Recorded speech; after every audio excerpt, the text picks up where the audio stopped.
الله أكبر الله أكبر.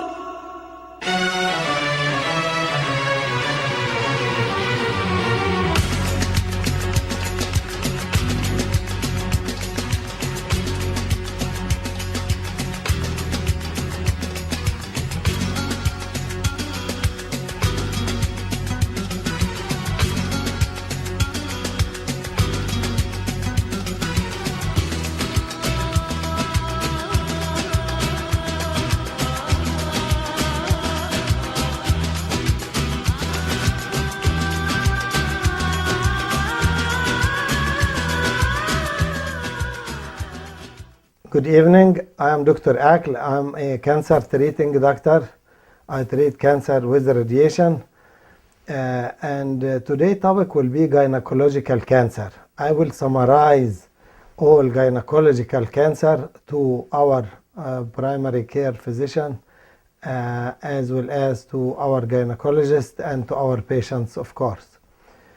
Gynecological cancer incorporates numerous cancer from ovarian cancer, fallopian tube cancer, uterine cancer, cancer of the cervix, cancer of the vulva, and cancer of the vagina. I will briefly mention a little bit summary of some information to all of us to just to be aware of what type of cancer and so on. For ovarian cancer, basically there is no screening test for all cancer of the female except the cervix and of course the breast. We talked on breast cancer before, so I'm not including it in this topic today. We will be talking endometrial cancer, cancer of the cervix, vagina, vulva, fallopian tube, and the ovarian cancer. Ovarian cancer present with increased girth of the patient will find that the abdomen is growing, and that's because of fluids and bulk of the tumor. Unfortunately, about 70% or so are advanced. Ovarian cancer primary treatment is surgery and chemotherapy. The abdomen is open. The surgeon, usually gynecology, oncology, need to remove the entire tumor, and if he able to remove the entire tumor completely, that's the goal, and the chance of cure depend on how much the surgeon remove. If he take everything, the chance of cure is good, especially for stage 1 and 2. We're talking about 70 to 80%. After the surgeon remove all tumor, those patients need to have chemotherapy. And as I mentioned, for stage 1 and 2 epithelial tumor of the ovaries, the chance of cure is about 70-80%. For more advanced stage, and unfortunately that's the case in 70% of cases, majority of cases present with advanced stage 3-4. Those patients, again, the primary treatment, if the surgeon able to take it completely, that's the best way. Sometimes the surgeon able to take part of it, sometimes unable to take because of the massive appearance of the tumor. In those cases, patient undergo primary chemotherapy treatment, then surgery could be done later. The goal is optimum debulking or complete removal of the tumor. Optimum debulking or removing of the tumor we need to have the tumor completely taken away. If the surgeon could not remove the tumor and leave gross disease, that compromise outcome and the cure. There are few blood tests, blood tumor marker increase for ovarian cancer. One of them, I-125, is a blood test, tumor marker, but again is non-specific. That marker could be elevated in other tumor.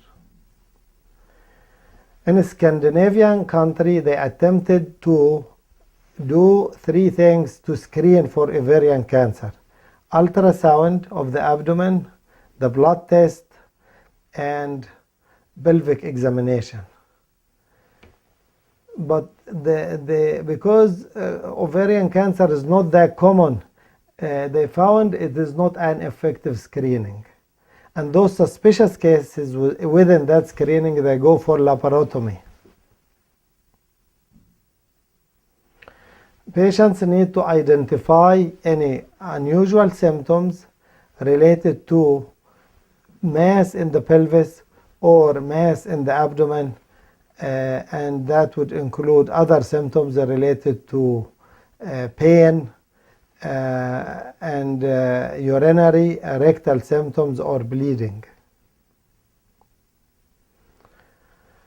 This just a brief summary on ovarian cancer, and that basically the patient, no screening test, patient need to identify unusual symptoms to rule out such a disease.